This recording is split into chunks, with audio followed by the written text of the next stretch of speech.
सुप्रभात। Class 10th lesson number 12 Lucknowi अंदाज।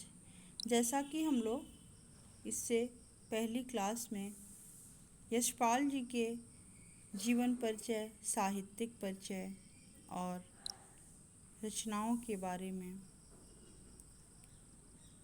बहुत सारी जानकारियाँ हासिल की।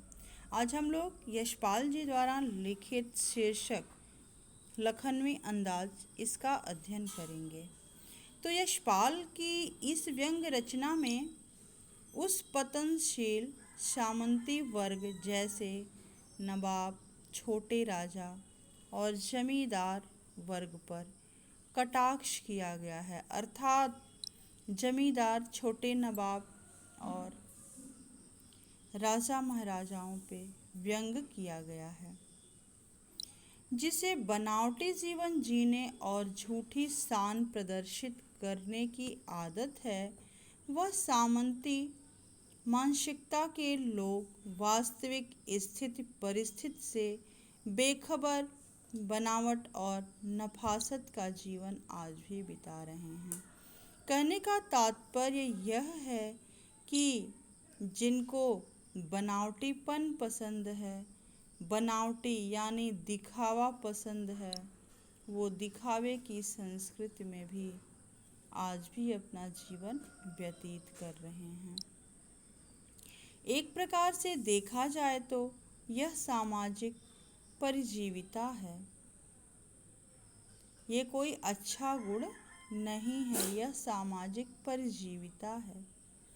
अत्यंत स्वाभाविक और मनोरंजक भाषा में प्रस्तुत यह रचना हमें बनावटीपन छोड़कर वास्तविक बनने की प्रेरणा भी देती है।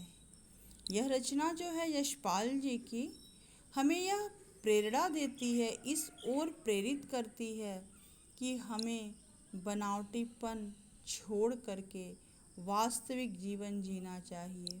जैसे इससे पहले भी आप लोग पढ़े हैं कि मुंशी प्रेमचंद्र, ठीक है, तो मुंशी प्रेमचंद्र क्लास 9th में है कि फ़ोटो खिंचवाने जाते हैं, प्रेमचंद्र के फटे जूते, तो भी वो किसी का मांग भी सकते थे, लेकिन नहीं, उन्हें बनावटीपन पसंद नहीं था, वो यथार्थ जीवन जीते थे। और हरिशंकर परसाई जी ने उसी पे एक व्यंग रचना लिख दिया कि प्रेमचंद्र के फटे जूते, और उस पाठ में तरह तरह से बताए हैं कि वो किसी का मांग भी सकते हैं या बाद में फ़ोटो खिंचवाते।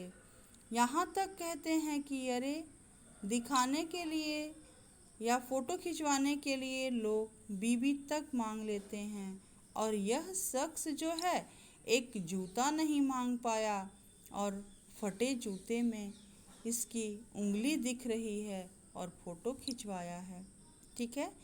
तो ऐसे ही यह रचना भी एक व्यंग है यशपाल जी का, जो बड़े बड़े लोगों पर किया गया है। यह व्यंग जो है वो बड़े बड़े लोगों पे किया गया है। कहानी यहाँ से स्टार्ट होती है कि पैसेंजर ट्रेन की यात्रा लेखक और नवाब साहब दोनों लोग करते हैं, और सेकेंड क्लास के एक छोटे डिब्बे को खाली समझकर जरा दौड़ करके लेखक उसमें चढ़ गए, और उनका अनुमान था कि यह डिब्बा जो है वो निर्जन होगा, लेकिन इनके अनुमान से हट करके उसमें एक नवाबी नस्ल के एक सफ़ेद पोश सज्जन बहुत सुविधा से पालथी मारे बैठे थे। कौन थे वो? तो वही नवाब साहब थे, और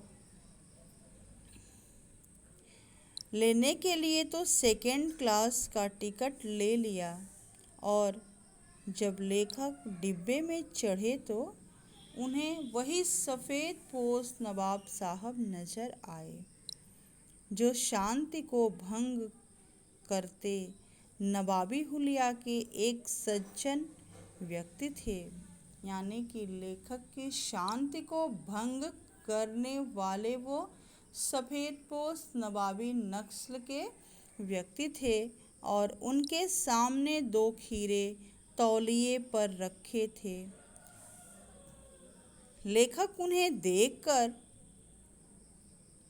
तरह तरह से कयास का मतलब होता है अनुमान, तरह तरह के अनुमान लगा रहा है और बहरहाल नवाब साहब ने उनसे कोई मेल जोल नहीं दिखाया। जैसे साथ में बैठने से उठने से लोग आपस में एक दूसरे से बातचीत करने लगते हैं यात्रा के दौरान भी, लेकिन नवाब साहब ने कोई मेल जोल नहीं जताया।